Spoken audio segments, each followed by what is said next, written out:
A'udzubillahi minasyaitonirrajim. Bismillahirrahmanirrahim. Alhamdulillahi rabbil alamin. Nahmaduhu wa nasta'inuhu wa nastaghfiruh. Wa na'udzu billahi min syururi anfusina wa min sayyiati a'malina. Man yahdihillahu fala mudilla lahu wa man yudlil fala hadiya lahu. Asyhadu an la ilaha illallah wahdahu la syarika lahu wa asyhadu anna Muhammadan abduhu wa rasuluh. Subhanaka la ilma lana illa ma 'allamtana innaka antal alimul hakim. Allahumma 'allimna ma yanfa'una wanfa'na bima 'allamtana wa zidna ilma. Allahumma ati anfusana taqwaha wa zakkiha anta khairu man zakkaha anta waliyuha wa maulaha. Rabbi yassir wa la tu'assir, Rabbi tammim bil khair, amma ba'du. Okay, insyaAllah hari ini kita belajar tadabbur pengajian nama-nama Allah Al-Asma'ul Husna, yang ini siri yang ke-12, dan sifat nama Allah yang ke-13 dan 14. Nama Allah yang kita akan belajar dan hayati hari ini ialah Al-Wahidu Al-Ahad. Dua perkataan yang maknanya hampir sama ataupun makna pada umumnya sama. Al-Wahid yang satu, Ahad yang esa. Jadi ada kadang-kadang Allah guna perkataan Ahad, Qul huwallahu ahad. Kadang-kadang Allah menggunakan perkataan Wahid, wa ilahukum ilahun wahid. Cuma ada perbezaan. Secara umum dia sama, tapi bila kita detailkan ada perbezaan. Ada beberapa perbezaan antara Wahid dengan Al-Ahad. Okey, sebelum tu kita tengok nama Allah Al-Wahid dan Al-Ahad ada tak disebut dalam Al-Quran?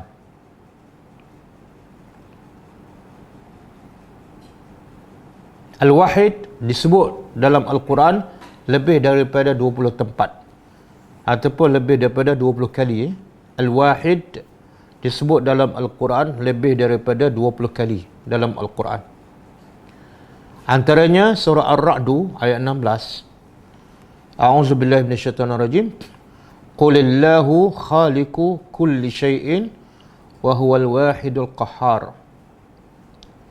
Katalah wahai Muhammad, begitulah pada umat kamu, Allah itu adalah khaliqu, pencipta kulli syai', pencipta kulli syai'in, setiap sesuatu. Allah mencipta kulli syai'in, setiap sesuatu. Apa dia setiap sesuatu? Iaitu selain pada Allah semuanya adalah makhluk. Nah, itu juga bermaksud Rabbul Alamin. Rabbul Alamin ialah Tuhan pencipta, Al-Alamin sekalian alam.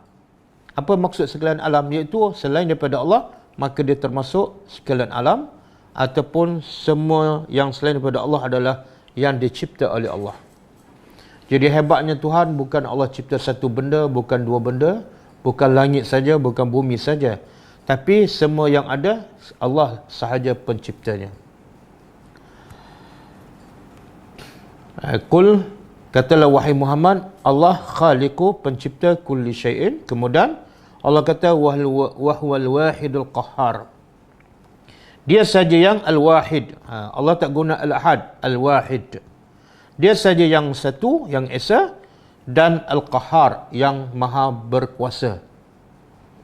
Jadi banyak ada lebih kurang 2, 3 ataupun 4 ayat yang Allah sertakan sifat Al-Wahid dengan Al-Qahhar, digandingkan. Bila sebut Al-Wahid, ada 2-3 ayat Allah gabungkan dengan Al-Qahhar. Apa kaitannya? Sebab tidak ada yang menunjukkan satu, dia saja yang esa, melainkan dia juga adalah Qahhar. Sebab Qahhar ni menunjukkan yang maha berkuasa.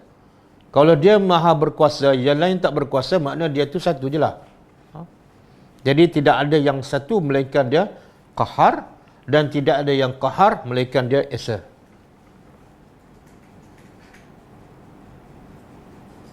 Okey, juga contoh lain, perkataan Al-Wahid Perkataan wahid dalam Al-Quran ialah surah An-Nahlu ayat 51. Surah An-Nahlu ayat 51. A'udzubillahi minasyaitanir rajim. Wa qala Allahu la tattakhizu ilahaini itsnaini. Innama huwa ilahun wahidun fa iyaya farhabun. Maksudnya, katalah Allah telah berfirman, la tattakhizu, jangan kamu mengambil ilahaini, dua Tuhan, isnaini, iaitu dua lah. Jangan kamu mengambil dua Tuhan. Kenapa tak boleh ambil dua Tuhan? Sebab innama huwa ilahun wahid. Sebab sesungguhnya hanyalah dia tu satu. Jadi bila Tuhan tu satu, jangan ambil dua, jangan ambil tiga dan lebih. Kemudian fa'iyaya farhabun. Sebab Tuhan tu satu, maka hanya kepada aku hendaklah kamu takut. Mana mungkin kamu takut kepada berbagai-bagai, sedangkan Tuhan yang berkuasa hanya satu.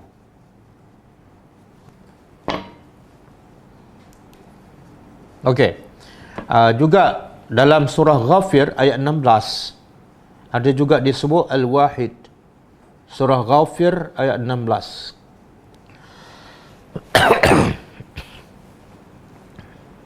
A'udzubillahi minasyaitonir rajim.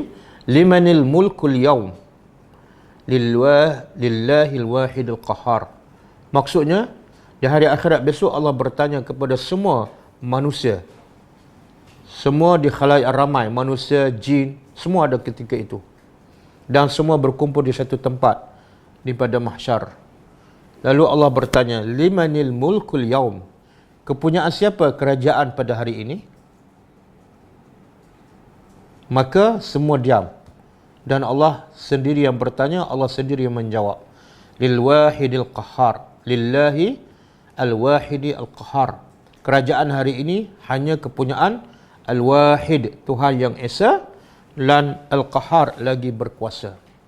Allah bertanya pada hari kiamat, kan? Allah tak bertanya pada hari ini. Kenapa Allah tak bertanya manusia ataupun hamba-hambanya pada hari masa kat dunia? Milik siapa kerajaan pada hari ini? Kenapa? Kenapa soalan ni ditanya ketika pada hari kiamat ataupun hari akhirat?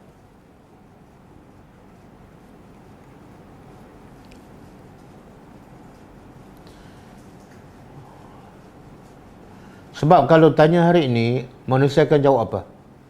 Manusia akan menjawab tak? Jawab, masing-masing jawab lah. Kerajaan Mesir dia kata, kerajaan hari ini milik kami. Kerajaan Malaysia akan jawab, kerajaan di Malaysia adalah milik kami. Cuma hari ini tak tahulah jatuh ke tak. Kerajaan mereka dia akan mendakwa kerajaan itu adalah milik dia. Jadi Allah tak akan bertanya. Bila Allah akan tanya? Pada hari kiamat. Kenapa? Sebab Allah bila tanya pada hari itu, semua akan diam. Semua akan mengaku. Semua akan mengaku bahawa kerajaan hanya milik Allah. Sebab ketika itu manusia tak ada pilihan. Di dunia manusia ada pilihan. Kamu nak kuasa, silakan. Kamu nak lawan Tuhan, silakan. Sebab tu Allah sebut dalam surah Fatihah apa dia? Maliki Yaumiddin. Allah kata raja yang menguasai apa? Hari pembalasan. Allah tak kata Maliki ad-dunya. Raja yang menguasai dunia dan hari akhirat. Kenapa Allah tak sebut Allah juga menguasai dunia dan juga hari akhirat? Sebab semua masing-masing akan mendakwa. Sebenarnya tak nampak pun Allah ada kerajaan. Tak nampak pun Allah ada kuasa. Sebab di sana kena bunuh, di sana kena rompak, di sini rampas kuasa. Tuhan tak buat apa-apa pun, jadi tak nampak. Tapi bila di akhirat besok, nampak jelas. Semua tak berkuasa, melainkan Allah.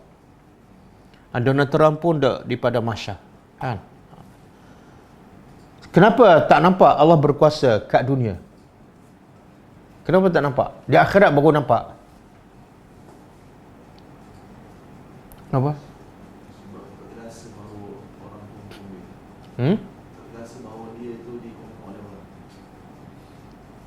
Ialah Allah tak tanya soalan milik siapa kerajaan hari ini di dunia. Sebab kalau kita jawab, kita orang beriman, kita kata milik Allah. Jadi orang tak nampak kan, orang kata kita bohong. Mana ada milik Allah? Orang nak bunuh seseorang, tak ada siapa, Allah tak larang pun. Orang tu nak rampaskan kuasa, tak ada siapa larang pun, Allah tak larang pun. Jadi Allah tak tanya, sebab kalau kita jawab milik Allah pun orang tak akan percaya. Betul? Sebab apa? Yalah, kenapa? Sebab dunia ni Allah bagi pilihan.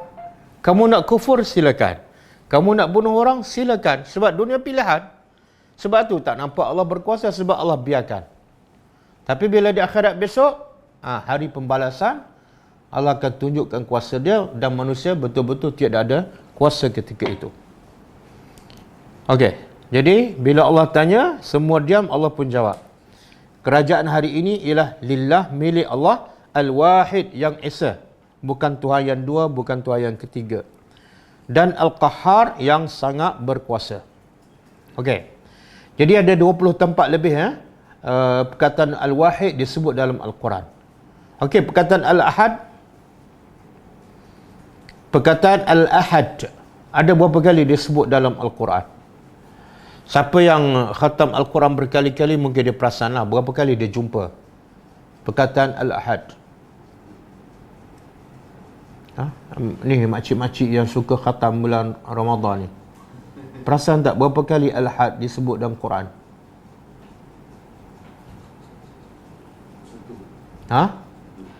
Satu sahaja, iaitu dalam surah Al-Ikhlas. Allah sebut apa? Qul huwallahu ahad. Katalah, dia saja Allah yang ahad, yang esa. Dan al-ahad juga disebut sekali dalam hadis yang sahih, iaitu dalam satu doa yang Nabi ajar kepada seorang lelaki. Doa ni panjanglah. Allahumma inni as'aluka bi anni ushhidu annaka antallahu la ilaha illa anta al-ahad as-samad allazi lam yalid wa lam yulad wa lam yakul lahu kufuwan ahad. Jadi seorang lelaki ni baca doa ni, kemudian Nabi jawab apa? Nabi kata, wallazi nafsi biyadihi, demi Tuhan yang jiwaku berada di tangannya, laqad sa'ala bismihil a'zam, lelaki ini telah memohon, telah meminta dengan menggunakan nama Allah Al-A'zam, yang paling besar. Apa nama Allah yang paling besar yang disebut oleh lelaki ini dalam doanya? Apa dia? Al-Ahad As-Samad. Kemudian Nabi bagi tahu, allazi iza du'iya bihi ajaba, yang bila seseorang berdoa menggunakan nama Allah Al-Ahad As-Samad, pasti akan dimakbulkan. Wa iza su'ila bihi u'tiya, dan bila dia meminta, tadi dia berdoa Allah makbul, Allah mustajab, dan apabila dia meminta u'tiya, dia akan diberi oleh Allah. Hadis sahih. Ni kelebihan apa ni? Kelebihan apa ni?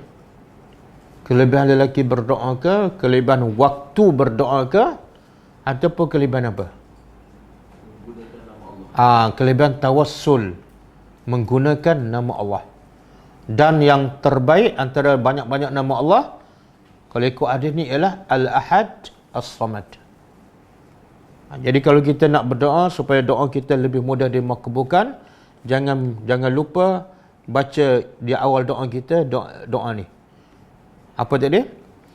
Allahumma inni as'aluka bi anni ushhidu annaka antallahu la ilaha illa anta al-ahad as-samad allazi lam yalid wa lam yulad wa lam yakul lahu kufuwan ahad. Maksud dia, ya Allah, sesungguhnya aku mohon kepada Engkau bahawa sesungguhnya aku bersaksi, sesungguhnya Engkau hanyalah Engkau sahaja Tuhan, yang tidak ada Tuhan melainkan Engkau, yang Al-Ahad, yang Esa, As-Samad, yang Engkau tidak berhajat pada sesiapa pun, tapi semua makhluk berhajat kepada Engkau. Dan Allazi lam yalid, yang Engkau ni juga adalah tidak beranak dan tidak diperanakkan. Walam yakul lahu kufuwan ahad, dan tidak ada sesuatu pun yang semisal, yang seumpama engkau. Jadi Nabi bagi jaminan, siapa yang doa dengan doa ni, dia akan dimakbulkan doanya, dan kalau dia meminta, Allah akan perkenankan. Okey, itu makna nama-nama Allah Al-Wahid Al-Ahad yang disebut dalam Quran berapa kali, di mana, ayat apa. Kemudian yang kedua, apa makna? Makna dari segi bahasa, apa makna Al-Wahid Wal-Ahad? Dari segi bahasa, kata ulama, Wahid dan Ahad ni adalah pecahan daripada satu perkataan yang memiliki asalnya satu makna sahaja, iaitu tunggal ataupun satu. Cuma ulama mengatakan ada perbezaan sedikit antara wahid dan ahad. Secara umum sama. Sebab tu kadang-kadang Allah guna wa ilahukum ilahun wahid. Kadang-kadang Allah guna as-samad, al-ahad. Maksudnya, maknanya umum sama, tapi ada perbezaan dari beberapa sudut. Pertama, wahid. Dalam bahasa Arab, kalau wahid ni ialah pembuka, permulaan kepada bilangan. Kalau kita nak sebut isnani, dua, yang ketiga salasah, mesti bermula dengan wahid. Tak boleh ahad, isnani, salasah, salah. Kalau nak mula bilangan, kena mula dengan wahid, bukan ahad. Itu perbezaan yang pertama. Al-wahid diguna untuk permulaan kepada angka atau bilangan. Ahad tak boleh digunakan. Jadi salah kita kata ahad, isnani, salah. Yang betul wahid, isnani, salasah.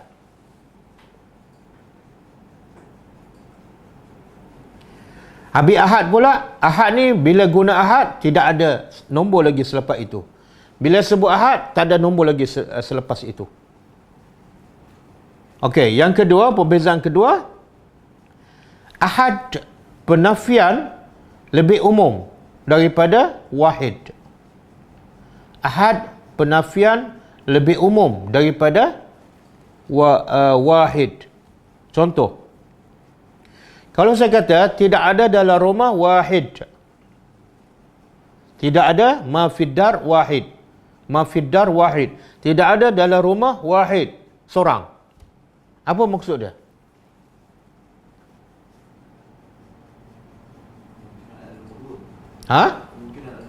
Mungkin ada dua. Kalau saya kata tidak ada dalam rumah wahid, tidak ada seorang, tapi mungkin tak ada dua, mungkin ada tiga, mungkin ada 10, mungkin.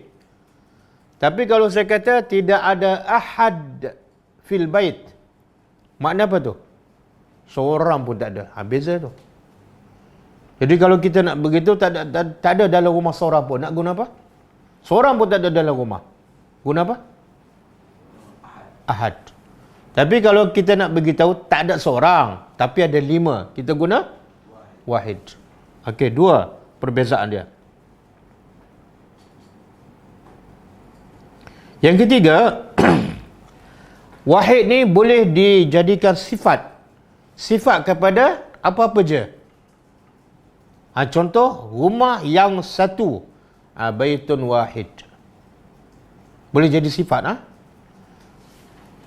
Apa lagi? Anak yang satu, waladun wahid, boleh jadi sifat.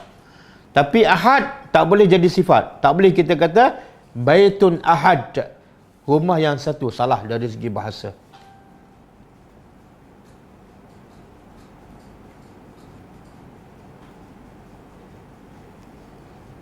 Okey, ada 3 perbezaan.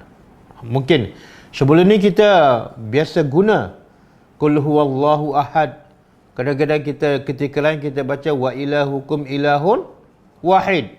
Ada ketika Allah guna wahid, ada ketika Allah guna ahad. Kita tak tahu apa beza. Sekarang alhamdulillah kita dapat tahu perbezaannya. Okey, apa makna al-wahid al-ahad dari sudut hak Allah Subhanahu Wa Taala? Bila kita kata Allah wahid, Allah ahad, apa makna dia? Maknanya kata Ibn Qayyim rahimahullah taala ialah al-mutadammin linfiradi birrububiyah wal ilahiyah. Maksudnya, bila kita kata Allah wahid, Allah ahad, ialah Allah hanya tunggal. Allah hanya esa dari segi rububiyahnya dan uluhiyahnya. Allah tunggal dari segi rububiyahnya dan uluhiyahnya. Kalau nak detail lagi, termasuklah Allah tunggal dari segi nama-nama dan sifatnya juga. Rububiyah, uluhiyah dan nama-nama dan sifatnya. Allah tunggal. Apa maksud Allah tunggal? Jadi kalau dari segi contohlah,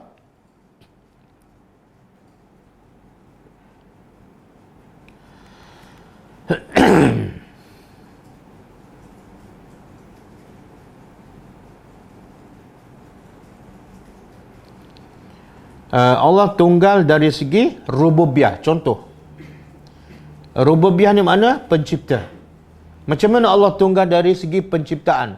Iaitu tidak ada seseorang, tidak ada satu pun yang boleh mencipta seperti Allah. Sebab apa? Sebab Allah hanya tunggal dari segi rububiyah. Apa saja yang dicipta, tidak ada raka kongsi. Tidak ada penolong. Bukan setakat raka kongsi, penolong pun Allah tak ada. Itu makna tunggal. Siapa menurunkan langit, siapa yang menurunkan hujan? Allah. Tak boleh kita kata dengan dibantu oleh si fulan. Siapa yang memberi rezeki? Allah tunggal dalam Ar-Razaq, pemberian rezeki. Yang kedua, wahid ataupun ahad dari segi uluhiyah. Iaitu hanya Allah saja yang wajib disembah. Tunggal apa? Uluhiyah. Iaitu wajib disembah hanya kepada Allah. Tak boleh sembah kepada selain pada Allah. Mungkin kita rasa, kalau kita orang Islam, kita rasa aku tak sembah berhala.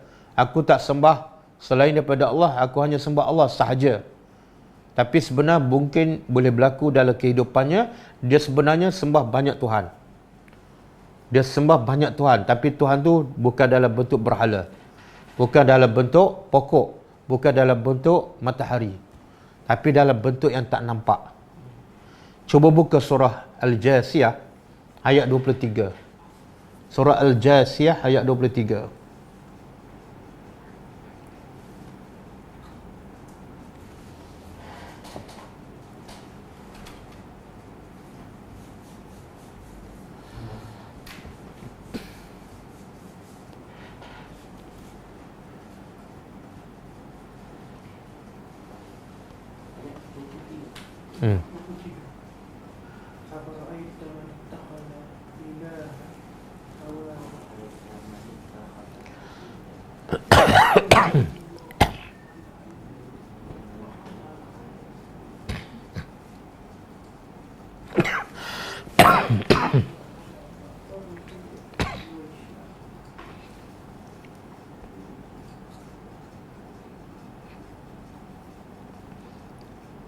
Okey, jumpa.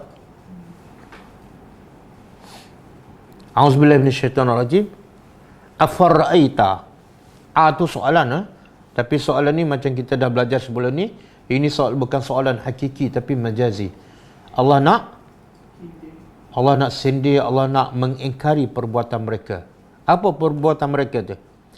Iaitu Allah kata, afara'aita, kamu tak lihat ke wahai Muhammad? Kamu tak fikir ke tentang apa ni? Manittakhaza, orang yang menjadikan ilahahu, Tuhannya ialah hawahu, hawa nafsu. Ini bukan berhala. Bukan berhala, bukan matahari, bukan pokok. Dia tak pernah menjadikan Isa itu anak Tuhan. Sebab dia orang Islam. Dia tak pernah menjadikan Uzair anak Tuhan sebagaimana orang Yahudi. Sebab dia orang Islam. Tapi ada kemungkinan dia menjadikan selain pada Uzair, selain pada Isa, selain daripada berhala sebagai Tuhannya. Apa dia? Hawahu, hawa nafsunya. Kemudian bila dia menjadikan hawa nafsu sebagai Tuhan, apa Allah buat pada orang ni? Wa adallahu Allahu, Allah menyesatkannya. Bila ikut hawa nafsu, maka kesannya ialah Allah akan menyesatkannya. Ala ilmin. Apa maksud ala ilmin? Dalam keadaan dia tahu apa yang dia ikut tu sebenar, Bukan Tuhan. Kenapa Allah sebut ni? Allah nak beritahu yang ni lagi dahsyat ni. Lagi bodoh. Lagi teruk. Kenapa? Dah ada ilmu, dah tahu tapi masih ikut hawa nafsu. Macam mana ni? Boleh jadi dia orang tu menjadikan Tuhan adalah nafsunya. Macam mana tu?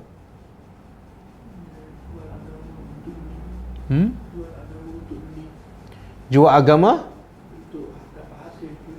Itu mungkin segelintir golongan ulama ataupun ustaz kan. Tapi kalau yang bukan ulama, ustaz pun tak, ulama pun tak. Tapi mungkin tak dia jual jadikan nafsu sebagai Tuhannya.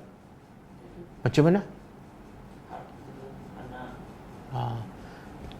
Apa saja bila dia buat, dia bertindak ke, dia bercakap ke berdasarkan nafsu, maka ketika itu Tuhannya adalah nafsu. Sengaja lambat solat, dah nafsu dia Tuhannya adalah nafsu. Kan? Cintanya kepada nafsu lebih daripada cintanya kepada Allah. Orang buka aurat kan, siapa Tuhannya? Orang yang buka aurat 24 jam setiap hari kan, siapa Tuhannya? Nafsu lah. Walaupun dia juga solat kan, bila solat nampak macam sembah Allah, tapi berapa minit dia sembah Allah? Berapa minit? 10 minit. Kemudian lepas tu dia buka aurat je, berapa lama? Sebenarnya siapa Tuhannya? Nafsu. Bila bekerja nak kerja dunia je. Bila dapat duit dia nak berjoli, siapa Tuhannya? Nafsu. Bila makan, bila nak beli makanan, dia tak tanya akal, tapi dia tanya sedap ke tak, kan? Lepas tu dia beli je walaupun banyak. Siapa Tuhannya? Nafsu. Bila dia makan, kenyang pun makan lagi. Siapa Tuhannya? Nafsu. Jadi Allah nak beritahu sebenarnya yang tidak mengesahkan Allah terlalu ramai. Bukan orang kafir je. Bukan yang sembah berhala je. Bukan yang India, China dan yang sembah matahari, tak.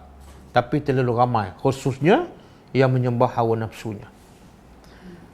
Okey, kemudian Allah kata apa? Wa khatama ala sam'ihi. Dan Allah telah tengok apa yang berlaku orang ikut hawa nafsu. Pertama, dia ikut hawa nafsu. Lepas tu, dia tak akan berhenti kat situ. Kesan yang kedua apa dia? Tak, sebelum tu. Allah sesatkan.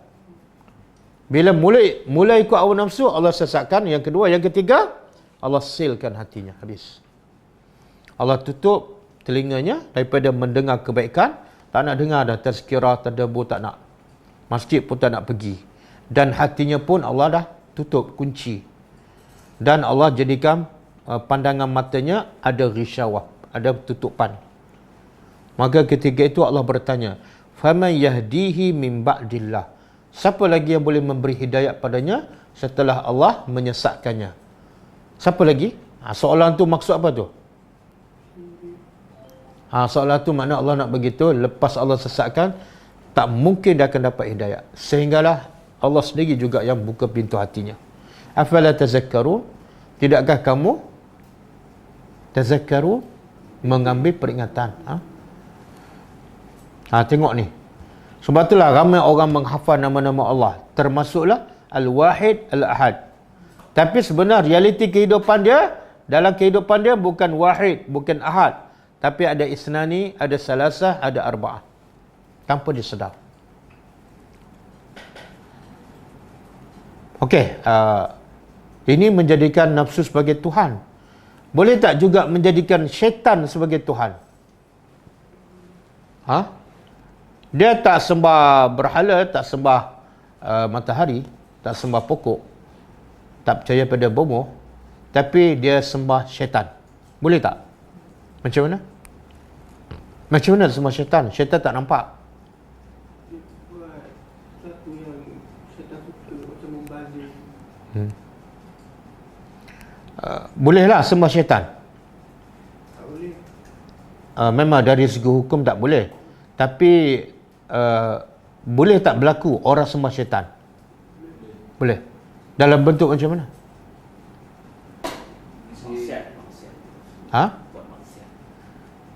Buat maksiat. Tapi yang buat maksiat dia kata saya tak sembah syaitan, saya sembah Allah. Sihir. Mana yang sihir saja. Yang bukan sihir, tak mungkin dia sembah syaitan. Tengok. Jadi kita nak tahu macam bila dikatakan orang tu sembah syaitan. Bila tu? Bila? Mungkin kita sendiri kan? Allah ada sebut tak dalam Quran? Saya baca terjemahan, lepas tu bagi ayat. Bukankah aku dah berjanji dengan kamu, wahai anak Adam, jangan kamu sembah syaitan, sebab syaitan adalah musuh yang nyata bagi kamu. Kan aku dah cakap pada kamu, dan kita pernah berjanji, jangan kamu sembah syaitan. Allah guna perkataan sembah. Sebab apa? Sebab dia musuh kamu. Macam mana kamu sembah musuh? Surah apa tu?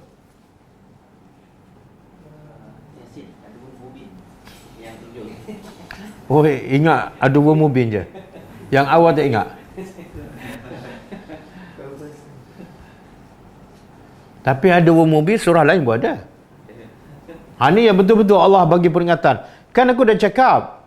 Dan kita pernah berjanji, iaitu kamu tak nak sembah syaitan, tapi kenapa sembah juga? Allah guna perkataan sembah, tak budu syaitan. Cepat keluarkan ayat tu. Saya dah bagi terjemahan dia. Permulaan dia. Sepatut dah hafal ni sebab ada baca Yasin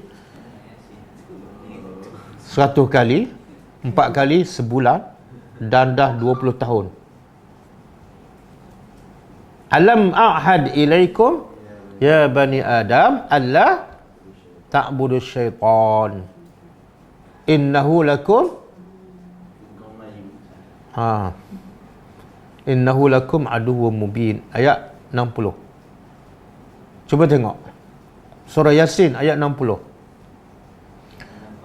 Jadi kalau surah yang selalu kita baca pun tak tahu makna, surah yang tak pernah baca, contohlah kalau saya tanya pasal maksud ayat surah Baqarah, agak-agak boleh jawab tak? Tak payah jawab lah, saya pun tak akan tanya. Sebab petunjuknya surah yang selalu kita baca daripada mungkin dah berpuluh tahun, tapi kita tak perasan di mana dia, apa maksud dia. Okey, Allah kata apa? Alam a'had ilaikum, bukankah aku ahad, mana aku berjanji, ilaikum kepada kamu, apa dia? Jangan sembah syaitan.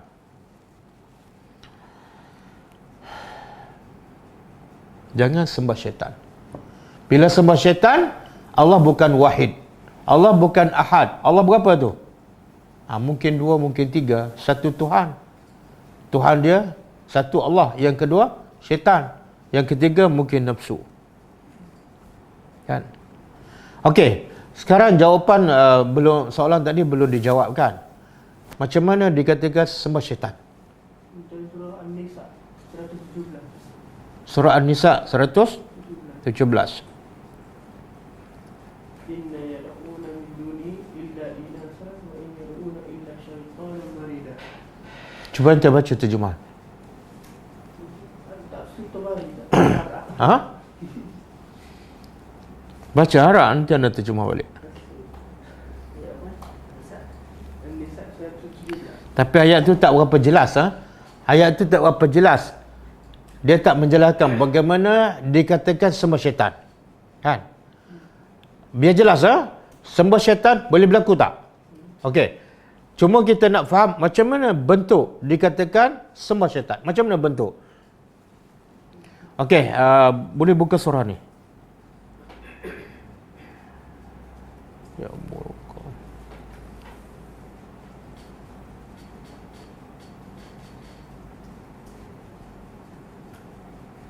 Surah Al-Baqarah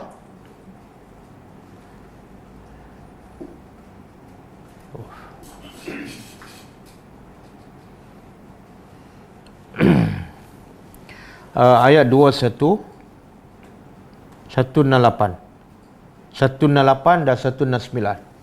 Surah Al-Baqarah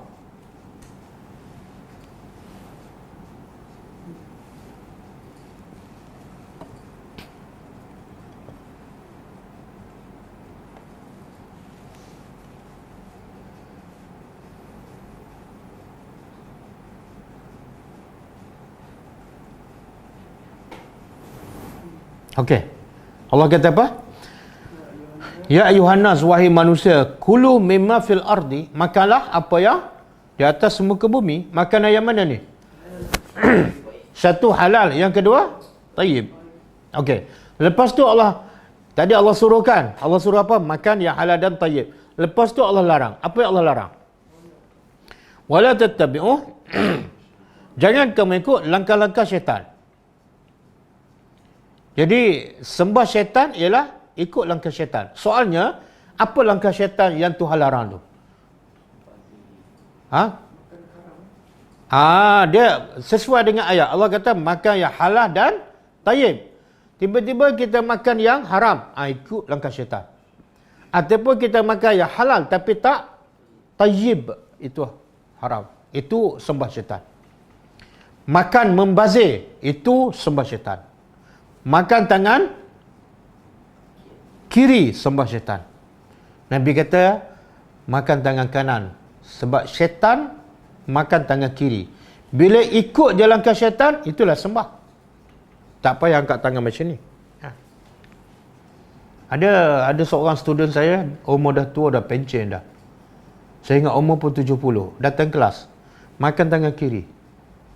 70 tahun. Tangan kanan okey.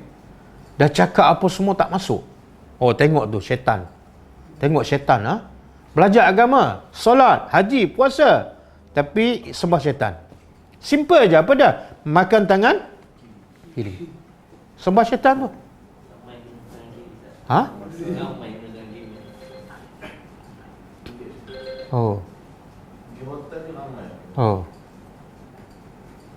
Bila ikut je apa yang syaitan buat, itu makna sembah. Nanti tengok ayat 169. Allah kata apa? Innama ya'murukum bisu. Syaitan sentiasa menyuruh kamu perbuatan jahat. Makna apa tu? Buat jahat je, sembah syaitan.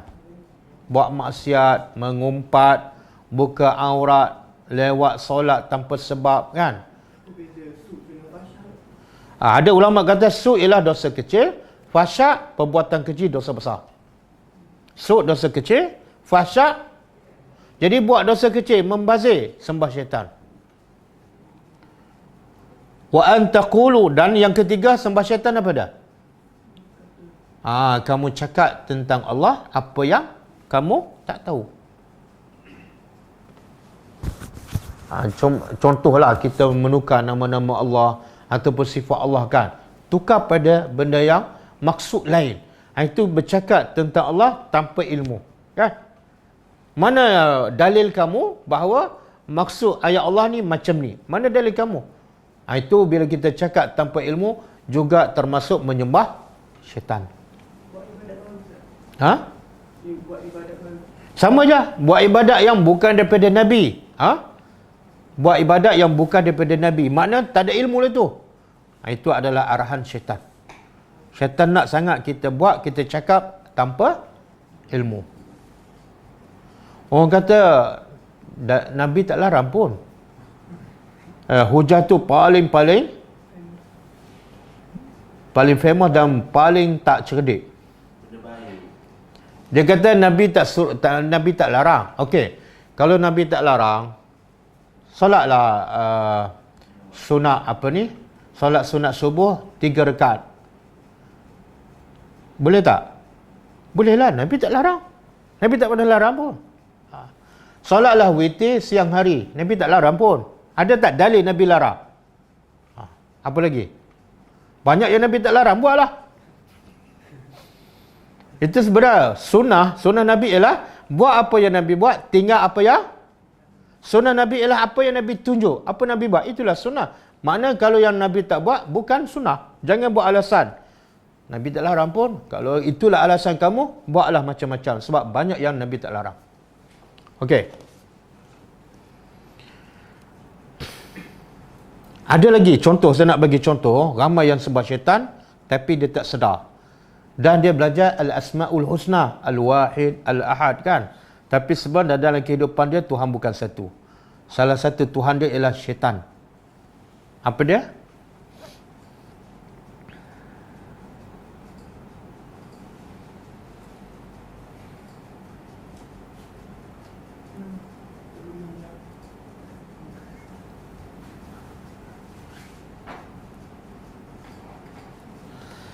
Cuba buka surah Baqarah juga.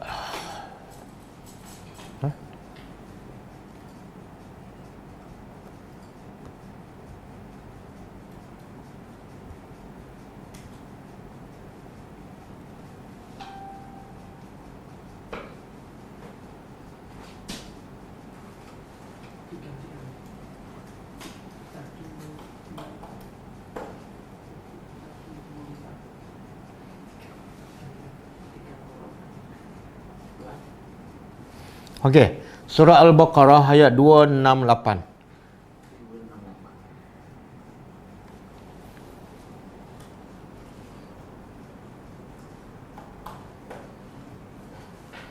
Ini antara perbuatan menyembah syaitan. Dia tak payah pergi masjid, tak payah pergi kuil, tak payah pergi tokoh. Di mana-mana manusia boleh sembah syaitan. Bila-bila masa. Apa Allah kata?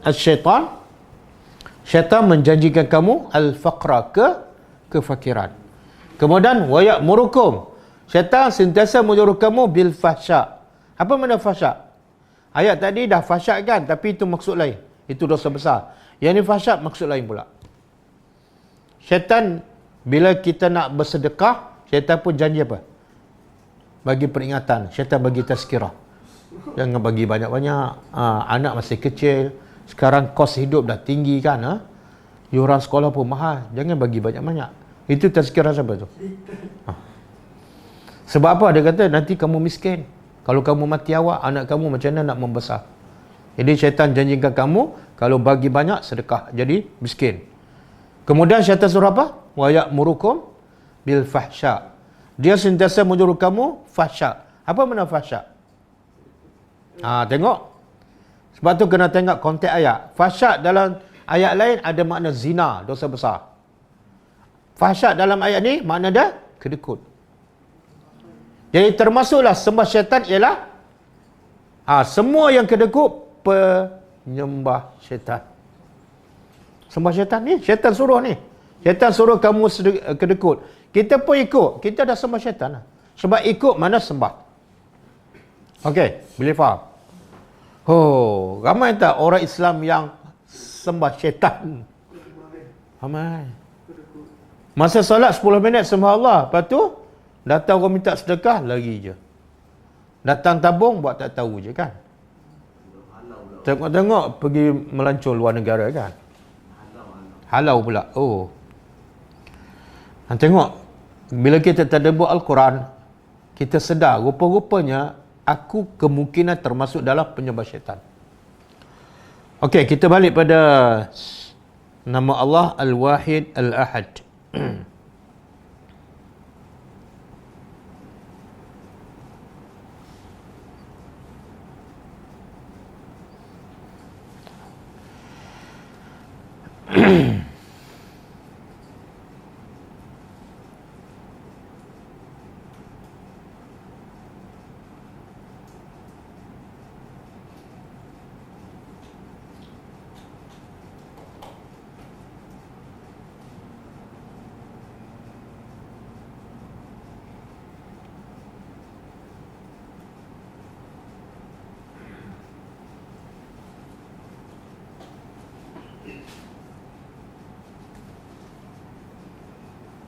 Sekejap lah. Tertutup. Kitab saya tertutup. Al-ilmu fil kitab walaysa fis sudur.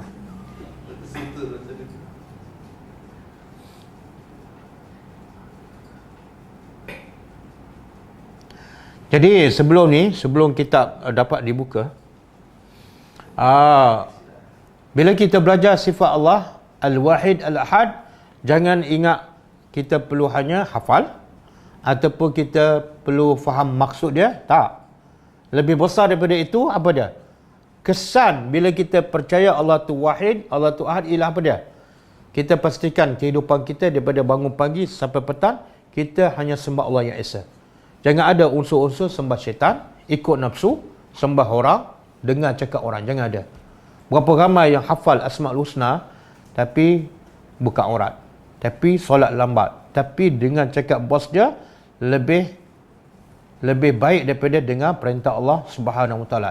Ikut orang dahulu lebih baik daripada dia ikut sunnah Nabi. Tapi dia hafal Al-Wahidu Al-Ahad. Ustaz, kalau orang tu kerja, main kerja, maknanya 8 habis pukul 5, pukul 6, adakah dia tu sebagai maknanya mengikut perintah tokek dia? Macam mana dia kerja? Ya. Full, maknanya padat. Tokek dia kata buat, memang kamu tak ada keluar pun daripada ni, kecuali lepas pukul 6. Adakah dia kira Tak tengok apa bidang kerja dia. Soalan dia, kalau kita bekerja dengan orang pagi sampai petang kan, ataupun ada pagi sampai malam kan, soalan dia, adakah itu kita sembah orang? yes. Jadi jawapannya tengok apa kerja dia. Kalau kerja dia pertama tak melanggar hukum Allah, halal. Kemudian yang kedua, dia dalam tempoh kerja tu dia dapat mentaati perintah Allah. Dia boleh jaga solat awal waktu, solat berjemaah, dia tutup aurat, dia jaga pergaulan bebas, dan hati dia, mulut dia sentiasa berzikir pada Allah, tak ada masalah. Tak ada masalah. Sebab kerja tu tak menghalang dia daripada kerja utama dia sebagai hamba Allah. Tapi kalau kerja pagi sampai petang sampai malam menyebabkan solat lambat, dia buka aurat, pergaulan pun bebas kan, dia lara tak ingat pada Allah, kerja tu boleh jadi haram. Wajib dia berhenti. Sebab dia dicipta bukan untuk bekerja. Manusia dicipta yang paling utama untuk beribadat pada Allah. Jadi kerja utama manusia beribadat pada Allah. Kerja tu datang nombor 2. Kalau ibadat yang utama terganggu, kerja ni kena buang. Banyak kisah berlaku kan, Ashabul Kahfi, bukan dia tinggal kerja je, dia tinggal semua dunia. Sebab apa? Dunia tu mengganggu akidahnya, boleh merosakkan akidah. Dan Nabi dan para sahabat diperintah berhijrah ke Madinah. Sebab apa? Adakah Nabi dan sahabat tak cukup makan di Mekah? Bukan. Bukan soal rezeki. Adakah rumah Nabi sempit di Madinah, di Mekah? Bukan. Rumah Nabi di Madinah pun sempit juga. Tapi ibadat Nabi dan sahabat terganggu. Ibadat mereka dan dakwah mereka tak lancar di Mekah. Maka kena keluar daripada masalah tu.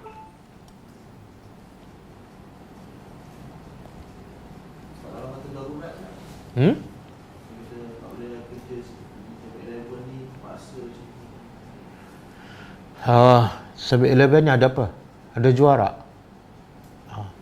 Kalau juara dia tak boleh bekerja. Kalau dia buat alasan, saya tak ada pilihan, saya nak makan, kan? Maka saya terpaksa bekerja. Dan dia kata ini darurah. Salah. Itu hanya alasan. Macam mana Allah larang benda yang haram, tiba-tiba Allah tak sediakan benda yang halal? Tak mungkin. Tak mungkin. Berapa ramai yang orang Bangladesh, berpuluh-puluh ribu datang kat Malaysia kerja halal, kan? Berapa ramai orang Indonesia, berpuluh-puluh ribu daripada Indonesia kerja kat sini halal, kerja bangunan apa semua kan. Tiba-tiba kamu kata darurah, terpaksa kerja kat situ. Tak masuk akal. Itu alasan. Bahkan Allah janji tak? Siapa yang bertakwa pada Allah, Allah akan bagi jalan keluar. Kamu berhenti sebab takwa pada Allah, percaya mesti ada jalan keluar. Oh, tak boleh buka. Okey. Apa yang kita sampai kat poin apa tadi? Makna Al-Wahid dan Al-Ahad, iaitu kita mentauhidkan Allah, mengesahkan Allah. Pertama dari segi rububiyah. Kita kena yakin yang berlaku semua ni kerana Allah yang cipta dan Allah yang lakukan. Jangan kata gempa bumi itu semula jadi. Kita tidak mentauhidkan Allah. Nama Allah Al-Wahid dan Al-Ahad tidak ada dalam hati kita. Bila kita kata ada yang terjadi, dilakukan ataupun semula jadi, bukan Allah yang menciptanya. Kemudian mentauhidkan Allah dari segi uluhiyah, iaitu wajib sembah Allah saja. Bila ni? Dalam seluruh aspek kehidupan kita, bangun pagi sampai malam. Tidur kerana Allah yang satu. Makan kerana Allah yang satu. Kahwin kerana Allah yang satu. Beli rumah ke, beranak pinak ke, hantar anak ke sekolah apa, kerana Allah yang satu. Berapa ramai yang pergi hantar anak di sekolah yang terbaik bukan kerana Allah, tapi nak supaya anak dia cemerlang di dunia. Maka akidahnya belum mentauhidkan Allah dari segi uluhiyah. Kemudian yang ketiga, mentauhidkan Allah wahid, al-wahid dan al-ahad juga bermakna mentauhidkan Allah dari segi nama-nama dan sifat Allah. Nama macam mana? Contoh, kalau Allah tu penyayang, Ar-Rahman, maka kita wajib yakin Allah saja yang ada sifat penyayang yang sempurna. Manusia ada penyayang tapi jauh daripada sempurna dan tak mungkin sama dengan Allah. Bila kita kata Allah, sifat penyayang Allah sama dengan kita je, kita tidak ada Al-Wahid, Al-Ahad dalam hati kita. Begitu juga sifat-sifat Allah sama. Sifat Allah, nama-nama Allah, kita kena yakin itu hanya hak mutlak Allah. Tidak dikongsi ataupun tidak ada persamaan dengan manusia. Okey, kesan kita beriman dengan nama-nama Allah Al-Wahid dan Al-Ahad. Apa kesannya?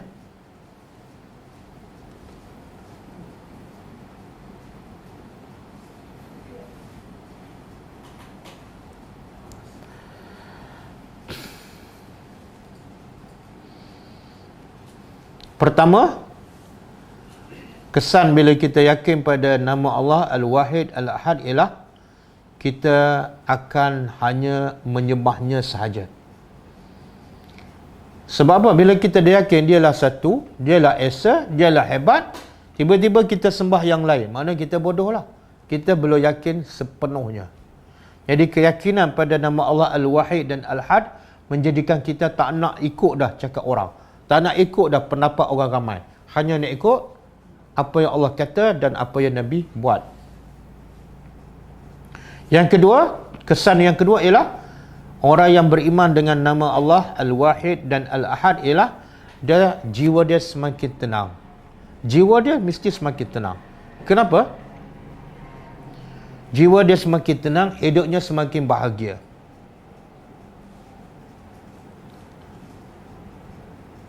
Macam mana tu?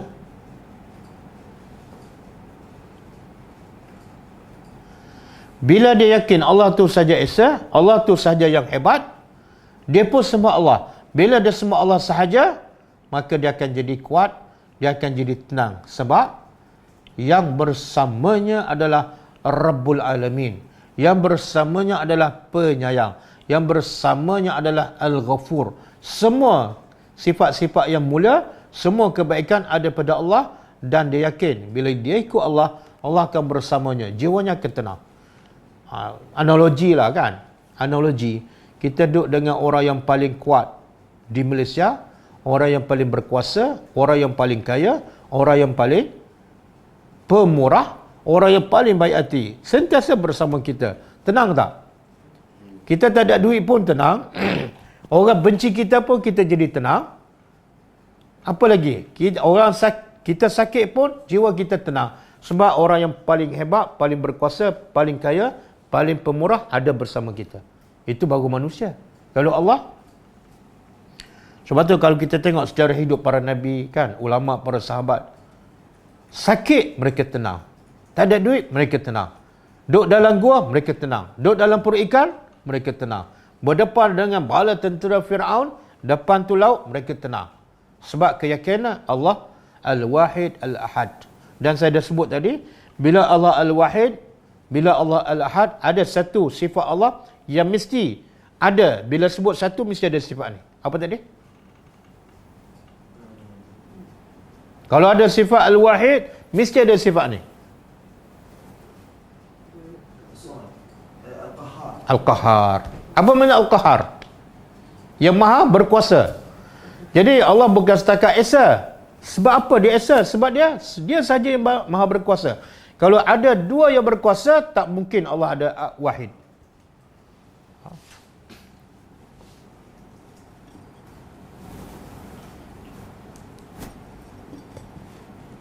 Yang ketiga, kelebihan ataupun kesan orang beriman dengan nama Allah Al-Wahid dan Al-Ahad ialah dia hanya takut pada Allah.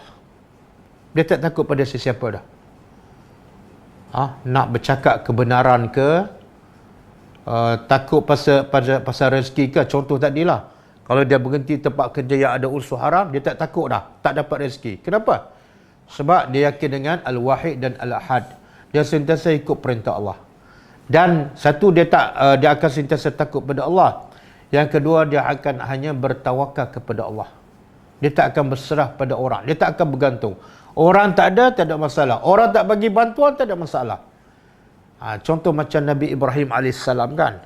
Bila dia ditangkap oleh Raja Namrus, kemudian Raja Namrus bakar buat nyalaan api yang sangat besar. Kemudian Ibrahim diikat, kemudian nak dicampakkan. Dan ketika itu datang malaikat nak bagi bantuan pada Nabi Ibrahim. Bantuan untuk selamatkan Ibrahim daripada dicampak dalam api kan. Apa kata Nabi Ibrahim? Kalau kamu yang nak bantu, aku tak perlu bantuan. Apa kata Ibrahim? Hasbiyallah wa ni'mal wakil. Cukup Allah sebagai penolong aku. Sebab Ibrahim tahu malaikat ni adalah makhluk. Kalau malaikat nak bantu, Allah tak izin, tak jadi. Jadi baik dia direct kepada Allah yang Al-Wahidu Al-Qahhar. Jadi maknanya kalau kita masih takut pada yang lain, masih berserah kepada orang, masih bergantung pada orang, masih berharap pada orang, maka nama Allah Al-Wahid dan Al-Ahad belum betul-betul meresap dalam jiwa kita.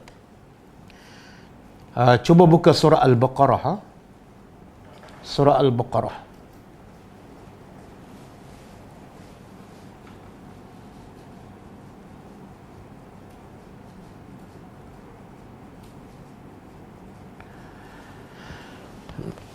Ayat 150.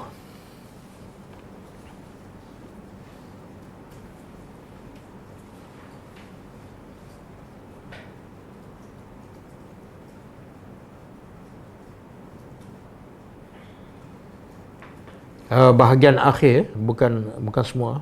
Kita ambil bahagian akhir. Allah kata apa? 2 patah, 3 patah aja. Fala takhshawhum wakhshawni. Allah kata pada hamba dia, jangan kamu takut pada mereka semua. Siapa ni?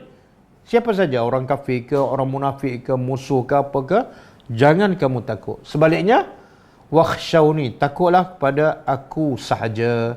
Sebab apa? Sebab aku Al-Wahidu, Al-Ahad, As-Samad, Al-Qahhar. Jadi kalau kita masih ada rasa takut pada orang, takut pada hantu, kan? Mana akidah Al-Wahid dan Al-Ahad belum meresap. Kadang-kadang nak cakap kebenaran pun masih takut, orang kata. Allah sebut tak ciri-ciri orang beriman? Wala yakhafuna laumata laim.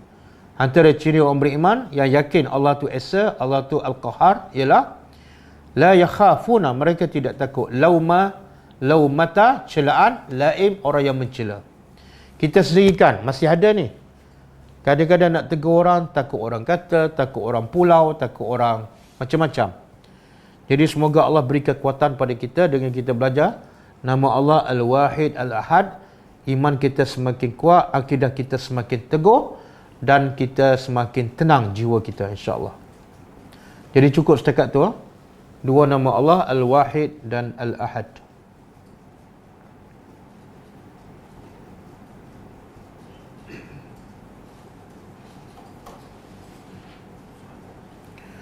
Ada soalan?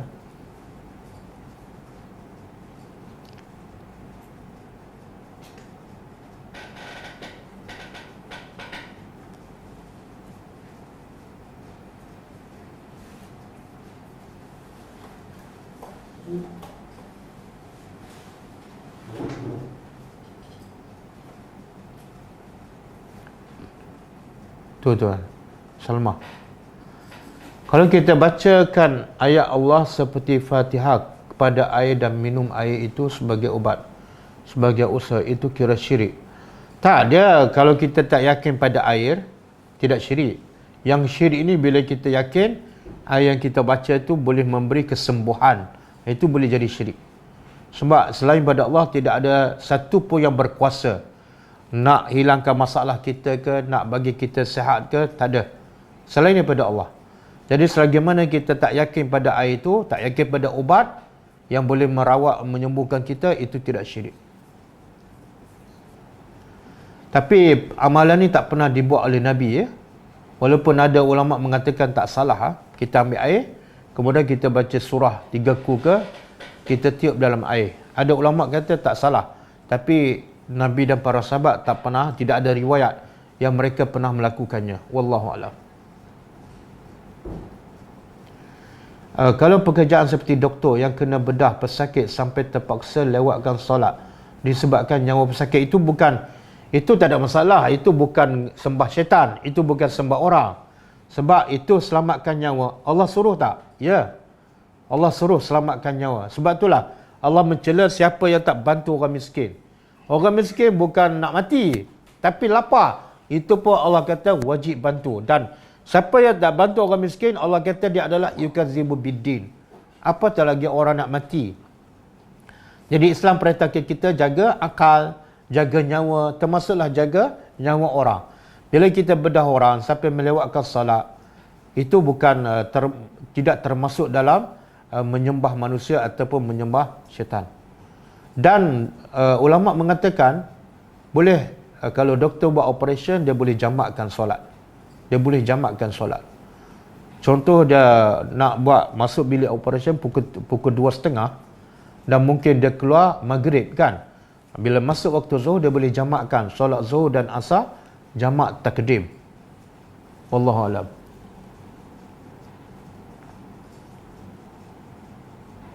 Tak ada. Kalau kita tidur sebab mengantuk pada bukan waktu malam, itu boleh. Tak adalah. Kalau kita tertidur sebab penat kerja, itu bukan sembah nafsu, kan? Bukan sembah nafsu. Tapi kalau kita mengantuk siang hari, waktu solat, disebabkan pengurusan masa kita tak betul, ataupun disebabkan kita berjaga malam sampai kita tertidur siang hari dan melewatkan salat, itu termasuk boleh jadi sembah nafsu. Sebab Allah jadikan malam untuk tidur, tapi kita tak tidur. Bila tak tidur tu kita ikut nafsu, menyebabkan kita tertidur siang hari dan mungkin solat kita terlewat. Tapi kalau kita dah jaga semua, masa kita pun kita atur dengan baik, tapi tiba-tiba tertidur juga dan terlepas waktu solat, itu tidak termasuk sembah nafsu.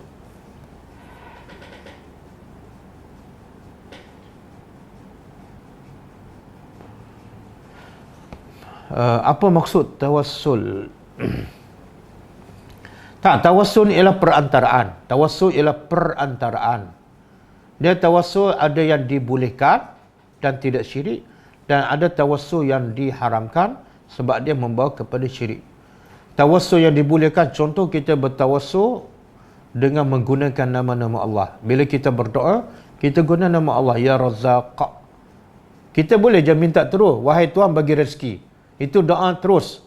Tapi kita nak bertawassul, iaitu menggunakan nama Allah sebelum kita minta, Ya Razzaq urzuqna. Itu dibolehkan. Juga tawassul menggunakan amal soleh kita. Seperti kisah 3 orang yang terperangkap dalam gua. Contohnya, kita ada buat baik pada mak bapak dan amalan tu sangat luar biasa. Kita pun bertawassul, Ya Allah, sekiranya apa yang aku lakukan pada mak aku tu satu amalan yang baik, maka makbulkan doaku. Itu dibolehkan. Sebab ada petunjuk, ada dalil. Tapi tawassul yang syirik ialah kita tawassul kepada orang yang mati yang tak ada kuasa. Nabi sendiri pun, sahabat tak pernah bertawassul ketika Nabi dah mati.